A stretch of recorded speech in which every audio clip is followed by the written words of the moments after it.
പെട്ടെന്ന് ഉണ്ടാക്കാൻ പറ്റുന്ന ഒരു ഐറ്റം ആയിട്ടാണ് ഇന്നത്തെ എൻ്റെ വരവ്. അതിനുവേണ്ടി നമുക്ക് കുറച്ച് കളർ പേപ്പർ വേണം. എൻ്റെ കയ്യിൽ കട്ടിയുള്ള കളർ പേപ്പർ ഇല്ലായിരുന്നു. ഈ ജ്വല്ലറിയിലൊക്കെ ഓർണമെന്റ്സ് പൊതിയുന്ന ഒരു ടൈപ്പ് പേപ്പർ ഇല്ല, ആ പേപ്പർ കുറെ ഇരിപ്പുണ്ടായിരുന്നു. അപ്പോൾ കളർ പേപ്പർ ഇല്ലാത്തതുകൊണ്ട് ഇത് വെച്ച് അഡ്ജസ്റ്റ് ചെയ്യാന്ന് വിചാരിച്ചു. പക്ഷെ നിങ്ങൾ എടുക്കുമ്പോൾ കളർ പേപ്പർ തന്നെ എടുത്താൽ അടിപൊളിയായിരിക്കും. അതിൽ ഞാൻ 3 സൈസുള്ള റൗണ്ട് വരച്ചു കൊടുക്കാം. കട്ടിയില്ലാത്ത പേപ്പറാണ്, എനിക്ക് കോമ്പസ് യൂസ് ചെയ്യാൻ പറ്റില്ല. നിങ്ങൾ ഈ കോമ്പസ് യൂസ് ചെയ്ത് വേണമെങ്കിൽ വരയ്ക്കാം. സമയത്തിന് കുറച്ച് പരിമിതി ഉണ്ടായിട്ട് ഇത് ഞാൻ രാവിലെ എഴുന്നേറ്റ് തന്നെ ചെയ്യുന്നതാണ്. അതുകൊണ്ട് സൂര്യഭഗവാൻ കിസ് ചെയ്തുകൊണ്ടിരിക്കുകയാണ്. സൺ കിസ്ഡ് എന്നാണ് ഉദ്ദേശിച്ചത്, മലയാളത്തിൽ പറഞ്ഞപ്പോൾ എന്തോ പോലെ അല്ലേ. അപ്പോൾ ഈ 3 സൈസിലുള്ള സർക്കിൾ ഞാൻ ഒരുവിധം എല്ലാ കളർ പേപ്പറിൽ നിന്നും കട്ട് ചെയ്തെടുത്തു. എന്നിട്ട് ഒരു കാർഡ്ബോർഡ് പീസ് എടുത്തിട്ട് അതിന് നമ്മൾ ഉടുപ്പിട്ട് കൊടുക്കുകയാണ്. ഇനി അതിൻ്റെ എഡ്ജസ് ഒക്കെ ഒന്ന് ഇതാക്കാൻ വേണ്ടിയിട്ട് ഞാൻ സാറ്റിൻ റിബൺ വെച്ചിട്ട് കവർ ചെയ്ത് കൊടുക്കുന്നുണ്ട്. നിങ്ങളുടെ കയ്യിൽ നല്ല ലേസ് വല്ലതും ഉണ്ടെങ്കിൽ അത് യൂസ് ചെയ്യാം.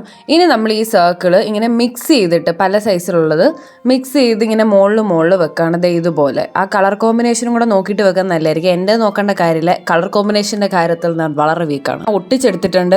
ഈ പേപ്പർ ആയതുകൊണ്ട് പശയൊക്കെ പുറത്താണ്. ഇനി ഞാൻ പച്ച കളറിലെ കുറച്ച് സ്ട്രിപ്പ് എടുത്തിട്ടുണ്ട്. അത് നമ്മുടെ സർക്കിൾസിന് താഴെ ഇതുപോലെ ഒട്ടിച്ചു കൊടുക്കാം.